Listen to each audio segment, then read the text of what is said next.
The atmosphere in Kyiv, following nearly 4 years of sustained conflict, is perhaps best characterized by a weary sense of strategic isolation, demanding a level of political dexterity from President Volodymyr Zelenskyy that few world leaders have ever been forced to master. The central dilemma facing the administration is not merely the ongoing grinding engagement on the Eastern Front, but the intensifying pressure emanating from Washington, specifically concerning the alleged 28-point peace plan being championed by the incoming administration of President Donald Trump. While the contents of this comprehensive proposal have been met with widespread criticism, particularly in European capitals, due to perceptions that many clauses disproportionately favor Moscow, including the potential cession of all of Donbass, Zelensky has seemingly deduced that outright rejection is no longer a viable option. It is understood that a sharp diplomatic skirmish earlier in the year, likely during interactions in late February, underscored the risks associated with a flat refusal of American demands, reinforcing the necessity of maintaining constructive engagement, however onerous the terms may seem. One hypothesis suggests that this experience led the Ukrainian leader to pivot swiftly toward a more nuanced, flexible approach, crafted with the quiet consultation of key European partners, defined now as the strategy of conditional agreement. This strategy fundamentally seeks to adjust, refine, and subtly undermine the most damaging aspects of the U.S. plan, without ever formally rejecting the underlying concept of peace negotiations. The goal, therefore, is to avoid alienating President Trump while simultaneously protecting Ukraine's core existential interests, territorial integrity, and sovereignty. Zelensky's public statements in recent weeks clearly illustrate this careful tightrope walk. For instance, when pressed on the issue of holding elections, a sensitive point given the active conflict zones, the Ukrainian leadership declared its willingness to proceed, but only following a concrete, verified ceasefire.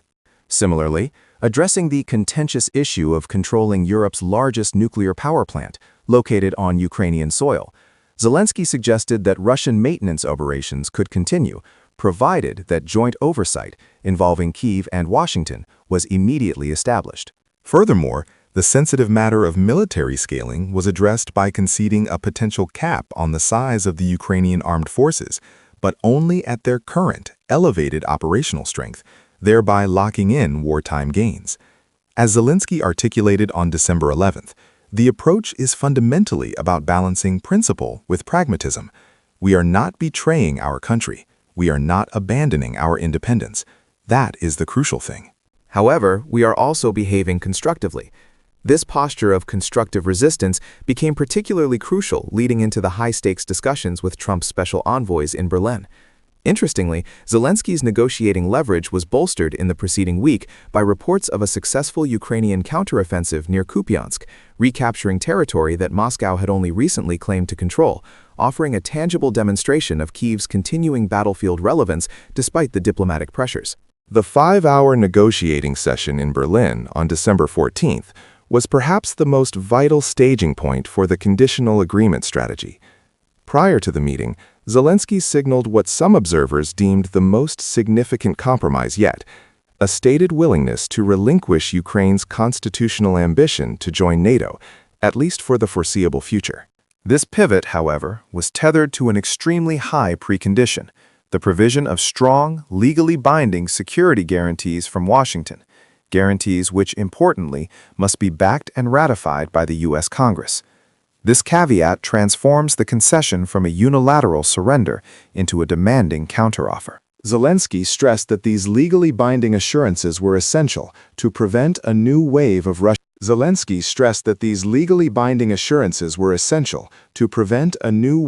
Russian aggression, viewing this requirement itself as a significant compromise on Ukraine's part. Nevertheless, he remained unyielding on the central question of territorial concessions. The U.S. proposal had reportedly pushed Kyiv to surrender the entirety of the Donbass region, including areas still under Ukrainian government control in Donetsk. Yet in his counterdraft, submitted just days before the Berlin talks, Kyiv explicitly ruled out any territorial cession without a national referendum and eliminated any clause that would permanently ban Ukraine from future NATO membership. One must recall the deep historical roots of this issue. Ukraine enshrined NATO membership in its constitution in 2019, an action Russia consistently cited as a major security threat. While acknowledging the political reality that NATO accession remains improbable without the consent of President Trump, Zelensky's willingness to pause the ambition is clearly designed to remove the primary roadblock, while substituting it with a demand for security guarantees that might prove equally difficult for Washington to deliver in the highly polarized U.S. Congress. This conditional approach was also applied to Washington's suggestion of establishing a free economic zone in Ukraine, intended to function as a security buffer between Kyiv's controlled areas and territories held by Russian forces. Instead of outright dismissing this concept, Zelensky wisely responded by raising practical operational questions. If Ukrainian forces withdraw from such a zone, what concrete mechanisms would be put in place to ensure Russia does not simply advance and seize control, thereby transforming the buffer into a launching pad? This method of engaging with specific granular details rather than ideological macro rejections serves to slow the diplomatic momentum and shift the burden of finding viable, complex solutions back onto Washington. Political analysts, such as Volodymyr Zelenskyy, note that this is a refined tactic previously employed when Kyiv successfully delayed an earlier Trump administration attempt to push a deal granting U.S. companies access to Ukrainian mineral resources. The mantra, Zelenskyy suggests, is often, "We respect you greatly, but we cannot sign this because we have certain limitations." This methodology allows constructive dialogue to continue, mitigating psychological pressure without forcing the government to yield on critical, non-negotiable points. Following the long December 14th talks, U.S. envoy Steve Witkoff noted significant progress, yet internal sources indicated that the discussions were deeply challenging, with the American side seemingly reluctant to deviate from the core tenets of their initial proposal. Despite this inherent fragility and the clear reality that Russia continues military aggression even as talks proceed, Zelensky maintains the belief that if the U.S. truly commits to ending the war, as they profess, then the sheer weight of American influence might ultimately compel Russian President Vladimir Putin to compromise. The core strategic challenge, therefore, is transforming conditional agreement into an achievable and politically sustainable outcome. The strategic pivot employed by President Volodymyr Zelenskyy in the face of escalating demands from the Trump administration represents a masterclass in political maneuvering, shifting the negotiation from a binary choice of acceptance or rejection to a complex matrix of conditional compliance. This approach, often termed agreeing with conditions, was hypothesized to be the only viable pathway to protect core national interests without entirely alienating a crucial American ally whose continued, albeit conditional, support remains fundamental to Ukraine's survival. The immediate implementation of this strategy involved carefully packaging significant potential concessions, such as the holding of nationwide elections, limiting the size of the armed forces, and even the future status of the occupied Zaporizhzhia nuclear power plant, but tethering each of these to conditions so stringent that they effectively neutralized the perceived political risk. For instance, while Kyiv signaled a willingness to proceed with elections, it was stipulated that this could only occur following a verified, comprehensive ceasefire, a precondition that Moscow has historically demonstrated little genuine enthusiasm for fulfilling. Similarly, any proposed limits on the scale of the Ukrainian military would, it was argued, have to maintain the force at its current operational strength, effectively locking in existing gains, while adhering, technically, to the principle of demilitarization. The control of Europe's largest nuclear facility offered perhaps the most delicate conditional agreement, allowing continued Russian operational presence, but demanding joint oversight by both Kyiv and Washington, thereby internationalizing control and diluting Moscow's sole authority over this critical infrastructure. One of the most profound and politically fraught compromises explored during this period was the potential deferral of Ukraine's constitutional ambition to join NATO. Zelensky indicated that such a major aspiration could be shelved, at least temporarily, provided that Kyiv received robust, legally binding security guarantees from Washington. The crucial caveat here was the demand that these guarantees must possess legally binding force and secure explicit backing from the U.S. Congress elevating them above mere executive assurances and creating a significant political firewall against future policy changes, particularly those that might arise under subsequent American administrations. This maneuver was likely viewed as a calculated risk, trading a long-term, potentially unattainable goal, given the political climate and Russian red lines, for immediate, credible security assurances, which are arguably more critical in the short term. However, this shift inevitably carries substantial domestic risk. One must acknowledge the possibility that this perceived concession on NATO could be interpreted by certain domestic factions as a However, this shift inevitably carries substantial domestic risk. One must acknowledge the possibility that this perceived concession on NATO could be interpreted by certain domestic factions as a retreat from fundamental national identity, despite the pragmatic necessity of the move. The true test of this conditional strategy unfolded during the intense 5-hour negotiation session with U.S. envoys, including Steve Witkoff, in Berlin in mid-December. The accounts of the meeting strongly suggest a difficult atmosphere, indicating that the American delegation was, at least initially, resistant to incorporating Ukraine's specific conditions into the draft 28-point peace plan. Kyiv's determination to avoid territorial concession remained unyielding, particularly concerning areas of Donbass still under Ukrainian control. Here, the strategic use of democratic process served as the ultimate shield.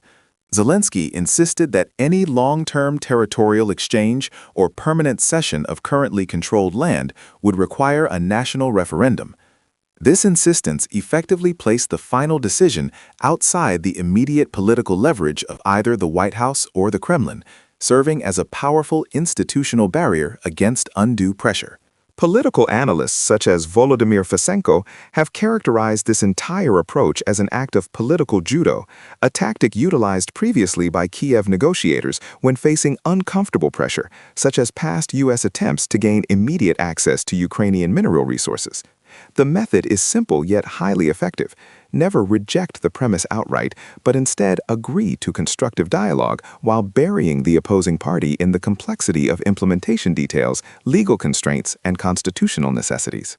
It is hypothesized that this stalling tactic, or Huan Bing, provides invaluable time for external political dynamics to shift, time for the military situation on the ground to change, and time for Kyiv to consult and build broader European support against the American plan's more onerous terms. The strategy aims to make the proposed solution functionally unworkable without technically opposing the powerful benefactor who proposed it. However, the efficacy of this strategy exists in a perpetually precarious balance. While Zelensky successfully avoided immediate capitulation, the reality remains that the political clock is ticking, and Moscow continues to press its military advantage irrespective of the diplomatic theater. Russian officials, while cautiously labeling the American proposal a good basis for discussion, have not affirmed concrete acceptance, choosing instead to focus on military momentum and the systematic degradation of Ukrainian infrastructure. The fundamental conflict persists. Kyiv is striving to end the war on terms that secure its sovereignty and future, while the Trump administration appears to be prioritizing a swift, transactional end to the conflict, potentially at Ukraine's expense. Ultimately, the success of the conditional agreement strategy hinges not just on Kyiv's ability to insert favorable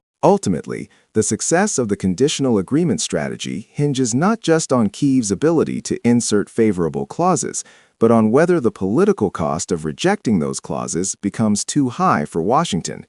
By requiring congressional backing for security guarantees and popular referenda for territory, Zelensky forces the American political system to truly commit to the peace proposal, shifting the burden of achieving sustainable peace back to the primary power broker.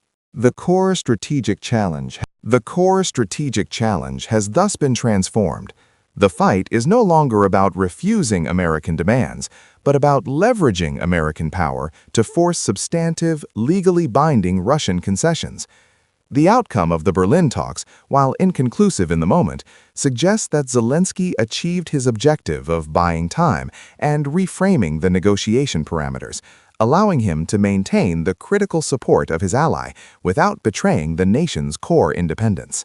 This ongoing, delicate geopolitical dance will continue to define the future trajectory of the conflict.